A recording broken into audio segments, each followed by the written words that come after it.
புதுக்கோட்டை மாவட்டம் திருமயத்தில் கல்குவாரிக்கு எதிராக புகார் கொடுத்த ஜெகபர் அலி கொலை செய்யப்பட்ட சம்பவத்தில் சம்பந்தப்பட்ட குவாரியின் உரிமம் 2023ஆம் ஆண்டே முடிந்துவிட்டது. விசாரணையில் கண்டுபிடிக்கப்பட்டிருப்பதாக தகவல் கிடைத்திருக்கிறது. அண்மை செய்தியாக பார்த்துக் கொண்டிருக்கிறோம். இது பற்றிய மேலும் விவரங்களை வழங்குவதற்காக எமது செய்தியாளர் சுந்தர் இணைப்பில் இருக்கிறார். சுந்தர், வணக்கம். கூடுதல் விவரங்களை பதிவு பண்ணுங்க.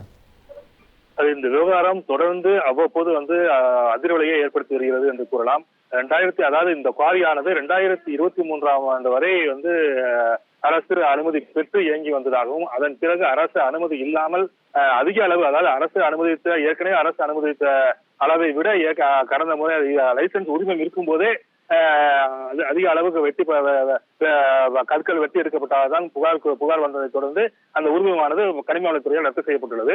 2023ஆம் ஆண்டுக்கு பிறகு அனுமதி இல்லாமல் பெருமளவு அதிக ஆழத்தில் கற்கள் வெட்டி எடுக்கப்பட்டுள்ளதாக தற்போது அந்த ஆய்வில் தற்போது தெரிய வந்துள்ளது.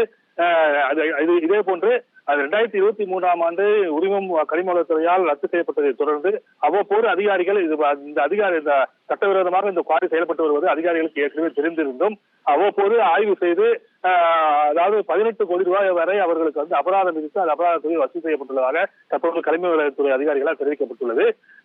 அதாவது இந்த விவகாரத்தில் ஏற்கனவே சட்டவிரோதமாக செயல்பட்டு வரும் குவாரி என்று அது தெரிந்திருந்தும் கனிம வளத்துறை அதிகாரிகள் நிரந்தரமாக அந்த குவாரியை மூடுவதற்கு ஏன் நடவடிக்கை எடுக்கவில்லை என்ற தற்போது கருத்து சமூக ஆர்வலர்களால் முன்வைக்கப்பட்டுள்ளது.